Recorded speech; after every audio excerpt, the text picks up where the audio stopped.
الرحیم جب کشمیر میں کوئی نوجوان پتھر اٹھا کے بھارتی فوجی کو مارتا ہے تو اسے حق خود ارادیت کہتے ہیں۔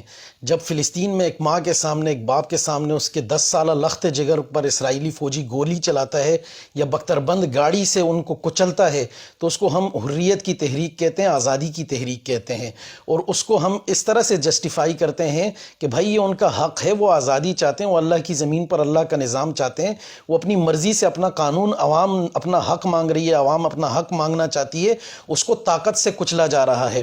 لیکن جب اسی نوجوان کو پنجاب پولیس قتل کرتی ہے، اسٹریٹ فائر مارتی ہے، ان پر بختر بند گاڑی چڑھا کر انہیں کچلتی ہے، ان کے سروں میں گولیاں مارتی ہے، ان کی ریڑھ کی ہڈیوں میں فائر مارتی ہے، اور جواب میں وہ اگر پتھر مارتے ہیں تو ہم یہ کہتے ہیں کہ فسادی آ گئے۔ 1953 میں آپ کے جب خواجہ ناظم الدین صاحب کے دور میں سکندر مرزا نے پاکستان بننے کے 5 یا 6 سال بعد کہا کہ میں 10 سے 15 ملاؤں کو پھانسی دوں گا اور مجھے فائرنگ کرو اور بتاؤ کہ کہاں مجھے یہ نہ بتاؤ کہاں مظاہرے ہو رہے، مجھے یہ بتاؤ کہ کتنے لوگ مرے۔ وہ سکندر مرزا ایڑیاں رگڑ رگڑ کر باہر کتے کی موت مرا، اور ایران میں آج جا کے دیکھیں کہ اس کا کیا حال ہے، اور اس کی قبر بھی آپ کو نہیں ملے گی۔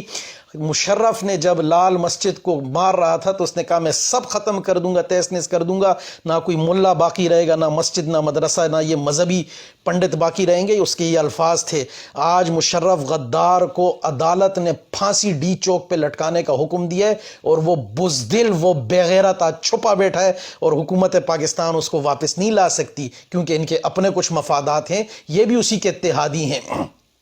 فواد چودھری ٹویٹ کر کے ملکہ برطانیہ سے 100 سال بعد کہتا ہے کہ سانحہ جلیانوالہ پہ معافی مانگ۔ وہ فواد چودھری تو کس منہ سے کہتا ہے؟ وہاں اگر ملکہ برطانیہ کے پالتوؤں نے فائر کی اور بمباری کی گجرانوالہ پہ، پنجابیوں پہ، تو یہاں جو تو نے پنجابیوں کے سروں میں گولیاں ماری ہیں، یہاں جو تو نے پنجابی بچے جو ہے خون سے نہلا دیے، 70 سال کے بابے کو قتل کر دیا، یہ لاشیں، یہ جنازے، ان کو کس طرح سے جسٹیفائی کرے گا؟ پریس کانفرنس کرتے ہوئے تو تم نے منہ تک چھپایا ہوا تھا، تمہاری شکلوں پہ اتنی لعنت برس رہی تھی۔ یہ جو ٹائم بم تم لوگ رکھ چکے ہو یہ تمہیں لے ڈوبے گا۔ عمران خان، شیخ رشید، فواد چودھری، یہ تینوں اپنا سامان اپنی قبر کھود چکے۔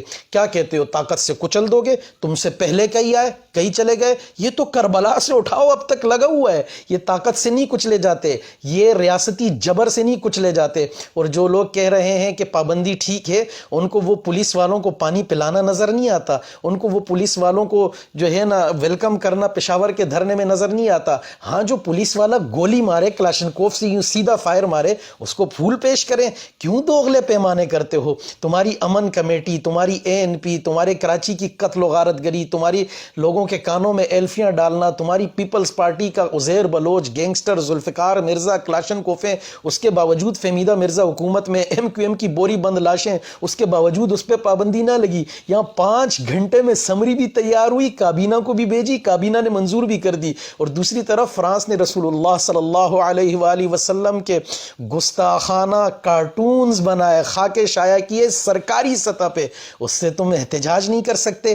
تم کلبھوشن کو پروٹوکول دیتے ہو، تم ابھی نندن کو پروٹوکول دیتے ہو جو پاکستانیوں پر بم گراتے آیا، جہاز سے پاکستانیوں کو قتل کرنے آیا، اس کو سیلوٹ مار کے تم یوں رخصت کرتے ہو، اور تم پاکستانی جو محمد رسول اللہ کے نام پر نکلے ان کو گولیاں مار رہے ہو۔ انہوں نے شیل کھا کے روزے رکھے، یہ جو لاشیں اٹھی ہیں، یہ جنہوں نے جنت میں افطاریاں کی ہیں، مجھے یہ بتاؤ یہ تمہارے گلے نہیں پڑیں گی؟ تم اگر سمجھ رہے ہو تم نے طاقت سے کچل دیا، یہ تمہاری خام خیالی ہے۔ میری یہ بات لکھ کر رکھیں، عمران خان اپنی قبر کھود چکا ہے، وہ تو برباد ہوگا، لیکن اس سازش میں جو پس پردہ سامنے ظاہراً خفیہ اعلانیہ لوگ تھے، یہ خون ان کے سر ہے، اور روز محشر، اور یہ جو جتنے لبرل سیکولر، یہ روز محشر محمد الرسول اللہ صلی اللہ علیہ وسلم حوض کوثر پہ کھڑے ہوں گے، اور ان کی شفاعت سے محرومی تمہاری سیاسی پارٹیوں کے لیے، تمہارے ذاتی مفادات کے لیے، PDM تے فلانا تے یہ اتحاد تو وہ اتحاد، محمد الرسول اللہ کے لیے تم نہیں نکلے۔ تم سب مجرم ہو، جس نے حمایت نہیں کی، جس نے آنکھیں چرائی، جس نے تمسخر اڑایا، جو فرانس کا حامی ہے یقیناً وہ حرامی ہے، اور یہ وقت بتائے گا، اور انشاءاللہ جلد اسٹریٹجی آنے والی ہے۔ گھبرائیں نہیں ساتھی، یہ جو جنازے اٹھیں، یہ جو خون گر جاتا ہے نا، وہ کبھی ضائع نہیں ہوتا، یہ 100 سال بعد بھی ان کے گلے کی ہڈی بنا رہتا ہے۔ میری بات لکھ لیں، میرے الفاظ نوٹ کر لیں کہ یہ ٹائم بم حکومت اپنے اس میں رکھ چکی ہے، اور یہ جب پھٹے گا تو ان سب کے پرخچے اڑا دے گا، یہ آپ کو نظر آئے گا۔ اور کراچی کے دھرنوں میں عارف الوی کا پولیس والوں کو مارنا، عمران خان کا دھمکیاں، پولیس والوں کو پھانسیاں دینا، ناظر تقوی، امین شہیدی، شہنشاہ نقوی کے ان دھمکیوں کو آپ نے نہیں دیکھا، ان پر پابندی نہیں لگائی، اور ان مظلوم بیچارے غریب لوگوں پہ پابندی لگا دی۔ لاکھ دی لعنت پوری کابینہ ہے میری طرفوں۔ جزاک اللہ۔ اعوذ باللہ من الشیطان الرجیم، بسم اللہ الرحمن الرحیم۔ میرا نام محمد عمر فاروق ہے، میں نواں کوٹ ڈی ایس پی۔ یہ آج ایک آپریشن کر رہے تھے، یہ جو تھانے کے آگے بلاکیٹ ہے تھا، تو وہاں مشتعل ہجوم کے پاس آ گئے، تو پھر قاری فاروق صاحب نے ان کو ساروں کو روکا اور ان سے نجات دلائی۔ اس میں سادہ سی بات یہ ہے کہ جب ایک معاہدہ ہوا ہے تو اس معاہدے کی پاسداری ہونی چاہیے اور آپس میں کوئی افہام تفہیم کا رستہ نکلنا چاہیے۔ یہ میری دائیں جانب تین افراد